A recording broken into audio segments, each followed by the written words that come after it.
बच्चों, कैसे हैं आप? उम्मीद करती हूँ आप बढ़िया और एकदम मजे में होंगे। तो बच्चों, आज हम पढ़ेंगे संज्ञा के विकारक तत्व। बच्चों, विकार का अर्थ है परिवर्तन। संज्ञा में विकार लिंग, वचन और कारक के कारण होता है, इसलिए इन्हें संज्ञा के विकारक तत्व कहते हैं। जैसे लिंग, लड़का लड़की, छात्र छात्रा, बालक बालिका, विकार यानी परिवर्तन। वचन जैसे लड़का लड़के, लड़की लड़कियां, घोड़ा घोड़े आदि। कारक जैसे लड़के ने, लड़कों को, लड़कों के लिए, लड़कों के द्वारा आदि। आइए इन दोनों के बारे में हम विस्तार से अध्ययन करें। तो सबसे पहले हम पढ़ेंगे लिंग के बारे में। शब्द के जिस स्वरूप से पुरुष जाति या स्त्री जाति का बोध हो उसे लिंग कहते हैं। जैसे आदमी, बैल, शेर, कुत्ता, मोर, सागर आदि पुरुष जाति के लिए प्रयोग होते हैं। औरत, गाय, शेरनी, कुतिया, मोरनी, नदी आदि स्त्री जाति के लिए प्रयोग होते हैं। चलिए अब लिंग के भेद भी जानें। 2 भेद होते हैं लिंग के, पुल्लिंग तथा स्त्रीलिंग। सबसे पहले जानेंगे पुल्लिंग। जो शब्द पुरुष जाति का बोध कराते हैं वे शब्द पुल्लिंग कहलाते हैं। जैसे चूहा, हाथी, अध्यापक, दुकानदार, सोफा, मंदिर, मकान, बुढ़ापा, पिता, भाई, मामा, चाचा, दादा, आसमान आदि, ये सब क्या है? पुल्लिंग शब्द हैं। दूसरे हैं स्त्रीलिंग शब्द। जो शब्द स्त्री जाति का बोध कराते हैं वे शब्द स्त्रीलिंग कहलाते हैं। जैसे चुईया, अध्यापिका, कुर्सी, मेज, झोपड़ी, जवानी, माता, बहन, मामी, चाची, दादी, फसल, ऋतु आदि, ये सब स्त्रीलिंग है। आइए अब लिंग की पहचान जानें। पहला है नियम लिंग की पहचान का कि प्राणीवाचक शब्दों में लिंग की पहचान करना बहुत आसान है। जो शब्द नर का बोध कराते हैं वे पुल्लिंग कहलाते हैं। जैसे कबूतर, माली, मुर्गा, बकरा, बैल, मेंढक, भौरा, बालक, गधा आदि। और जो शब्द मादा का बोध कराते हैं वे स्त्रीलिंग कहलाते हैं। जैसे कबूतरी, मालिन, मुर्गी, बकरी, गाय, भैंस, तितली, मछली, बालिका, गधी आदि। दूसरा नियम है लिंग की पहचान का कि प्राणीवाचक शब्दों में कुछ शब्द सदा पुल्लिंग माने जाते हैं। जैसे उल्लू, खरगोश, तीतर, चीता, खटमल, भेड़िया आदि। इनमें प्राय लिंग भेद नहीं किया जाता। प्राणीवाचक शब्दों में कुछ शब्द सदा स्त्रीलिंग माने जाते हैं। जैसे मक्खी, चील, गिलहरी, बत्तख आदि। प्राणीवाचक शब्दों में लिंग का निर्धारण लोक में उसके प्रचलन से होता है। लोक में वह शब्द जिस लिंग में प्रचलित हो जाता है वही उसका लिंग बन जाता है। जैसे पुल्लिंग है दिन, समोसा, रसगुल्ला, हलवा, आटा, नमक, फर्श, दरवाज़ा, पर्दा, दुपट्टा, कुर्ता आदि। और स्त्रीलिंग शब्द हैं रात, बर्फी, मलाई, रोटी, छत, खिड़की, चुनरी, कमीज, पैंट आदि। चलिए अब पढ़ें सदा पुल्लिंग शब्द जो होते हैं प्रयोग में। बच्चों, कुछ शब्दों का प्रयोग सदैव पुल्लिंग में होता है। जैसे दिनों के नाम रविवार, सोमवार, मंगलवार आदि। महीनों के नाम सावन, भादो, ज्येष्ठ। ग्रहों के नाम जैसे मंगल, बुध, शनि, ये सब पुल्लिंग में आते हैं। लेकिन अपवाद है ग्रह में पृथ्वी। पृथ्वी स्त्रीलिंग में आता है। पहाड़ों के नाम हिमालय, विंध्याचल, आल्प्स आदि। समुद्रों के नाम जैसे हिंद महासागर, अरब सागर, लाल सागर। देशों के नाम भारत, पुर्तगाल, चीन आदि। धातुओं के नाम जैसे सोना, पीतल, चांदी, तांबा। इसमें चांदी जो है वो स्त्रीलिंग है, वो पुल्लिंग में नहीं है। अनाजों के नाम जैसे अनाजों के नाम चावल, गन्ना, गेहूं आदि। इसका अपवाद है अरहर, ज्वार, मूंग, मक्का, स्त्रीलिंग में आता है। पेड़ों के नाम पुल्लिंग होते हैं जैसे बरगद, पीपल, नीम आदि। इसका भी अपवाद है, इसमें शीशम, गुलमोहर स्त्रीलिंग होता है। फलों के नाम भी पुल्लिंग में आते हैं जैसे आम, अंगूर, सेब। लेकिन लीची, इमली, नाशपाती ये स्त्रीलिंग में आते हैं। महाद्वीपों के नाम पुल्लिंग होते हैं जैसे यूरोप, एशिया, ऑस्ट्रेलिया आदि। शरीर के अंगों के नाम जैसे पेट, सिर, घुटना आदि पुल्लिंग होते हैं। लेकिन आंत, गर्दन, हथेली ये स्त्रीलिंग में आते हैं। पदों के नाम जैसे राष्ट्रपति, राज्यपाल, मंत्री आदि। रत्नों के नाम जैसे मोती, पुखराज, हीरा आदि ये सब पुल्लिंग होते हैं। लेकिन नीलम जो रत्न है वो स्त्रीलिंग में आता है। आइए अब सदा स्त्रीलिंग में आने वाले शब्द जानें। कुछ शब्दों का प्रयोग सदैव स्त्रीलिंग में होता है। जैसे नदियों के नाम गंगा, यमुना, गोदावरी। भाषाओं के नाम जैसे हिंदी, तमिल, अंग्रेजी। झीलों के नाम जैसे डल, मोती, मानसरोवर। खेलों के नाम जैसे क्रिकेट, हॉकी, कबड्डी। तिथियों के नाम स्त्रीलिंग होते हैं जैसे प्रथमा, दशमी, एकादशी आदि। गहनों के नाम स्त्रीलिंग होते हैं जैसे अंगूठी, नथनी, माला, पायल आदि। लेकिन अपवाद भी है इसमें, हार और कंगन और कर्णफूल ये पुल्लिंग होते हैं। अब भाववाचक संज्ञाएं स्त्रीलिंग होती हैं, जैसे कोमलता, सुंदरता, महानता, सजावट आदि। इसमें सौंदर्य जो भाववाचक संज्ञा है वो पुल्लिंग होती है। इकारांत संज्ञाएं स्त्रीलिंग होती हैं, जैसे विधि, अर्थात इसमें ई की मात्रा है, विधि, नीति, संगति, रुचि आदि। ईकारांत जिसमें बड़ी ई की मात्रा है वो भी स्त्रीलिंग में आती है, जैसे नदी, गली, रजनी, गंदगी आदि। लेकिन माली और हाथी, इसमें बड़ी की मात्रा आ रही है, ये पुल्लिंग में आता है। बच्चों, अप्राणीवाचक संज्ञा शब्दों में लिंग की पहचान, उसके साथ लगने वाले विशेषण व क्रिया शब्दों से आसानी से हो जाती है। जैसे वह आम मीठा है, इसमें विशेषण पुल्लिंग है, मीठा आ। आज खीर बहुत मीठी है, ई की मात्रा है, स्त्रीलिंग। बस तेज चल रही है, ई की मात्रा है, स्त्रीलिंग। ट्रक भागा जा रहा, आ की मात्रा है तो पुल्लिंग। आइए पुल्लिंग से स्त्रीलिंग बनाने के नियम जानें। बच्चों, हिंदी में पुल्लिंग से स्त्रीलिंग बनाने के लिए उनमें प्रत्यय जोड़े जाते हैं। आइए कुछ नियम जानें। जैसे आइन पत्ते जोड़ते हैं पंडित में, जुड़ा तो पंडिताइन बना, ठाकुर से ठकुराइन, नाई से नाइन, लाला से ललाइन। आनी प्रत्यय जोड़ेंगे, देवर में देवरानी, नौकर नौकरानी, सेठ सेठानी, जेठ जेठानी। ई प्रत्यय जुड़ेगा तो दादा का दादी, नाना का नानी, चाचा का चाची, अंधा का अंधी, लड़का का लड़की, बेटा का बेटी। या जुड़ेगा प्रत्यय तो कुत्ता का कुतिया, बंदर का बंदरिया, चूहा का चूहिया, बेटा का बिटिया।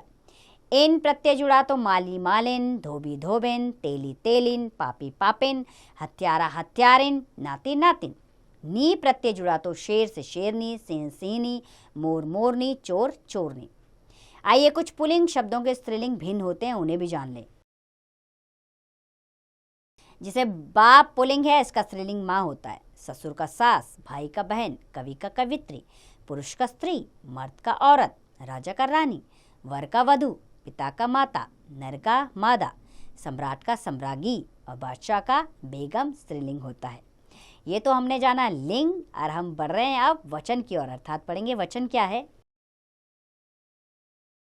बच्चों, वचन का सामान्य अर्थ है संख्या। इस प्रकार हम कह सकते हैं कि शब्द के जिस रूप से संख्या का बोध होता है उसे वचन कहते हैं। हिंदी में वचन दो प्रकार के होते हैं, एक वचन तथा बहुवचन। तो पढ़ेंगे पहले एक वचन के बारे में। शब्द के जिस रूप से संख्या के एक होने का बोध होता है उसे एक वचन कहते हैं, जैसे पुस्तक, कमरा, नदी, माता, पत्ता, चिड़िया आदि। सामने चित्र भी हैं। संख्या एक है, पुस्तक एक है, पत्ता एक है, चिड़िया एक है, तो एक वचन। दूसरा है बहुवचन। शब्द के जिस रूप से संज्ञा के एक से अधिक होने का बोध होता है उसे बहुवचन कहते हैं, जैसे पुस्तकें, कमरे, नदियाँ, माताएं, पत्ते, चिड़िया आदि। सामने चित्रों में भी दिया गया है, बहुत सारी पुस्तकें, बहुत सारे पत्ते और 2 चिड़िया। तो ये सब बहुवचन का बोध करा रहे हैं। आइए एक वचन से बहुवचन बनाने के नियम जानें। एक वचन से बहुवचन बनाने के नियम इस प्रकार हैं। पहला है पुल्लिंग शब्द, अर्थात पुल्लिंग शब्दों के अंत के आ को ए में बदलकर। जैसे लड़का का लड़के, मेला का मेले बहुवचन, सपना का सपने, कुर्ता का कुर्ते, बेटा का बेटे, रास्ता का बहुवचन बना रास्ते। इसमें विशेष बात है कि तत्सम आकारांत शब्द अपना रूप नहीं बदलते, जैसे नेता, पिता, देवता, राजा, सखा, कर्ता, योद्धा आदि। दूसरा है संबंधियों के लिए प्रयोग होने वाले शब्द भी अपना रूप नहीं बदलते, जैसे मामा, दादा, चाचा, काका, बाबा, ताया आदि। दूसरा नियम है इसका, यदि पुल्लिंग शब्द के अंत में आ के अतिरिक्त कोई अन्य अक्षर हो तो उसका रूप दोनों वचनों में एक ही रहता है, जैसे पक्षी, उल्लू, माली, बाघ, गुरु, मुनि आदि। यदि इनमें वचन का भेद करना आवश्यक हो तो उनके अंत में जन, गण, वृंद, लोक आदि शब्दांश जोड़ देते हैं। जैसे पक्षी, इसका बहुवचन पक्षी वृंद, गुरु का गुरुजन, पाठक का पाठक गण, ऋषि का ऋषि लोग। अब जानेंगे हम स्त्रीलिंग शब्द के नियम। इसका नियम है, यदि शब्द अकारांत है तो उसके अंत में आएँ जोड़कर, जैसे बहन का बहनें, रात का रातें, किताब का किताबें, मेज़ का मेज़ें, सड़क का सड़कें, आँख का आँखें बहुवचन है। दूसरा है, यदि शब्द आकारांत है तो उसके अंत में आएँ जोड़कर, जैसे महिला महिलाएं, कथा कथाएं, बाधा बाधाएं, लता लताएं, सूचना सूचनाएं, भाषा भाषाएं।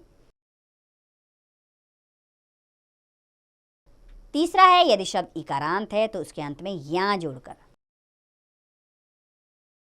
जैसे विधि विधियां, जाति जातियां, गति गतियां, रीति रीतियां। चौथा है यदि शब्द ईकारांत है तो उसके अंत में ई जोड़कर के स्थान पर इया जोड़कर,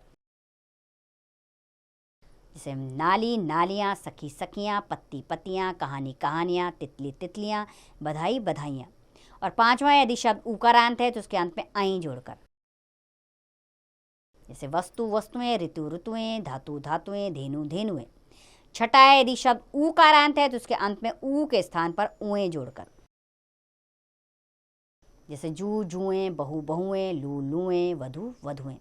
और सातवां यदि शब्द के अंत में या है तो उसे या करके, जैसे चिड़िया चिड़िया, चूया चूया, कुतिया कुतियाँ, डिबिया डिबियाँ, गुड़िया गुड़िया, पुड़िया पुड़िया। तो ये थे वचन। अब हम बढ़ेंगे कारक की ओर और जानेंगे कारक क्या है। बच्चों, जो शब्द वाक्य में प्रयुक्त संज्ञा या सर्वनाम का वाक्य की क्रिया से संबंध प्रकट करते हैं उन्हें कारक चिन्ह कहते हैं। जैसे राधा ने कृष्ण को चुन लिया, उसने आज मोहन को बुलाया है, यह खीर कुत्ते के लिए है, वे लोग बिहार से आए हैं, राजू का लड़का बीमार है, तुम गाड़ी से आए हो। तो इन वाक्यों में जो शब्द हैं, जो रंगीन छपे शब्द हैं, अपने से पूर्व आए हुए शब्दों का क्रिया से संबंध बता रहे हैं, ये कारक चिन्ह कहलाते हैं। कारक चिन्ह को परसक भी कहते हैं। आइए अब कारक के भेद भी जानें। 8 भेद होते हैं कारक के। कर्ता कारक, कर्म कारक, करण कारक, संप्रदान कारक, अपादान कारक, संबंध कारक, अधिकरण कारक और संबोधन कारक। सबसे पहले पढ़ेंगे कर्ता कारक के बारे में। कर्ता का अर्थ क्रिया को करने वाला होता है। वाक्य में जो शब्द क्रिया को करने वाला होता है उसे कर्ता कारक कहते हैं। कर्ता कारक का कोई विशेष कारक चिन्ह नहीं होता, कभी कभी ने का प्रयोग हो जाता है। जैसे मोहन क्रिकेट खेलता है, इसमें कर्ता मोहन है, कारक चिन्ह नहीं है। राधिका गाना गा रही है, कर्ता राधिका है, कारक चिन्ह भी नहीं है। छवि ने अपना गृह कार्य कर लिया, इसमें कर्ता छवि है और कारक चिन्ह क्या है? ने है। कर्ता कारक की पहचान वाक्य की क्रिया में कौन लगाकर प्रश्न करने पर जो उत्तर मिलता है वही कर्ता होता है। दूसरा कारक है कर्म कारक। वाक्य में जिस शब्द पर क्रिया का प्रभाव पड़ता है उसे कर्म कारक कहते हैं। इसका कारक चिन्ह को होता है। जैसे शेर ने हिरन को खाया, इसमें कर्म हिरन है और कारक चिन्ह को है। उसने राधा को नाच सिखाया, कर्म राधा है, कारक चिन्ह को है। राजा ने मंत्री को बुलाया, कर्म मंत्री है और कारक चिन्ह को है। तीसरा कारक है करण कारक। क्रिया को कराने वाला साधन करण कारक कहलाता है। इसका कारक चिन्ह से होता है। जैसे कि शिकारी ने तीर से हिरन को मारा, इसमें करण तीर है और कारक चिन्ह से है। यह आम चाकू से काटो, करण चाकू है, कारक चिन्ह से है। उसने अपने भाई को डंडे से पीटा, इसमें करण डंडा है और कारक चिन्ह से है। चौथा कारक है संप्रदान कारक। जिसके लिए कुछ किया जाए या जिसे कुछ दिया जाए वह संप्रदान कारक होता है। इसका कारक चिन्ह के लिए या को होता है। जैसे वह संजीव के लिए एक पेन लाया, इसमें संप्रदान सजीव है और कारक चिन्ह के लिए है। उसने यह पुस्तक राजीव को दी, इसमें संप्रदान राजीव है और कारक चिन्ह को है। राहुल अपने भाई के लिए गिटार लाया, इसमें संप्रदान भाई है और कारक चिन्ह के लिए है। पांचवा कारक है अपादान कारक। जहां अलग होने का भाव हो वहां अपादान कारक होता है। इसका कारक चिन्ह से है। जैसे राजू दीवार से गिर गया, इसमें अपादान दीवार है और कारक चिन्ह से है। पेड़ से पत्ते गिर गए, अपादान पेड़ है और कारक चिन्ह से है। बच्चा अपने माँ बाप से बिछड़ गया, इसमें अपादान माँ बाप है और कारक चिन्ह से है। छठा कारक है संबंध कारक। जो कारक एक वस्तु का दूसरी वस्तु के साथ संबंध बताए उसे संबंध कारक कहते हैं। इसके कारक चिन्ह है काके की रारेरी नानेनी। जैसे यह शिवजी का मंदिर है, इसमें संबंध है शिवजी मंदिर और कारक चिन्ह है का। रवि की माँ बीमार है, इसमें संबंध है रवि और माँ का और कारक चिन्ह है की। सातवां कारक है अधिकरण कारक। संज्ञा के जिस रूप से आधार या समय प्रकट होता है उसे अधिकरण कारक कहते हैं। जैसे पेड़ पर पक्षी है, इसमें अधिकरण है पेड़ और कारक चिन्ह है पर। गिलास मेज पर रखा है। इसमें अधिकरण है मेज और कारक चिन्ह है पर। 8वां कारक है संबोधन कारक। किसी को संबोधित करने के लिए प्रयोग किए जाने वाले कारक संबोधन कारक कहलाते हैं। इसके कारक चिन्ह हैं हे, रे, अरे आदि। जैसे अरे राधा यहाँ आना, हे अनुभव यह काम करो। इसमें अरे और हे संबोधन कारक है। आइए आपके अभ्यास के लिए इस पाठ को दोहरा लेते हैं। संज्ञा में लिंग, वचन और कारक के कारण परिवर्तन होता है, अतः ये संज्ञा के विकारक तत्व कहलाते हैं। संज्ञा के जिस रूप से पुरुष जाति या स्त्री जाति का बोध होता है उसे लिंग कहते हैं। लिंग 2 प्रकार के होते हैं, पुल्लिंग और स्त्रीलिंग। पुरुष जाति का बोध कराने वाले शब्दों को पुल्लिंग तथा स्त्री जाति का बोध कराने वाले शब्दों को स्त्रीलिंग कहते हैं। संज्ञा शब्द के जिस रूप से उसकी संख्या का बोध होता है उसे वचन कहते हैं। वचन के 2 भेद होते हैं, एक वचन और बहुवचन। शब्द के जिस रूप से संख्या के एक होने का बोध हो उसे एक वचन तथा जिस रूप से संख्या के एक से अधिक होने का बोध हो उसे बहुवचन कहते हैं। जो शब्द वाक्य में प्रयुक्त संज्ञा या सर्वनाम का संबंध वाक्य की क्रिया से प्रकट करते हैं उन्हें कारक कहते हैं। कारक 8 प्रकार के होते हैं तथा प्रत्येक कारक के विभक्ति चिन्ह भी होते हैं। जैसे कर्ता कारक की विभक्ति है ने, कर्म कारक की को विभक्ति है, करण कारक की विभक्ति है से द्वारा, संप्रदान कारक की विभक्ति है को के लिए और अपादान की विभक्ति है से, संबंध कारक की विभक्ति है का के की और अधिकरण कारक की विभक्ति में पर है, संबोधन कारक की विभक्ति है हे, रे, अरे। तो बच्चों उम्मीद करती हूँ ये पाठ आपको अच्छे से समझ आया होगा। इसमें आपने लिंग, वचन और कारक के बारे में जाना। आप इसका अभ्यास कार्य लगातार जारी कीजिए और इसका अभ्यास कार्य आप स्वयं कीजिए।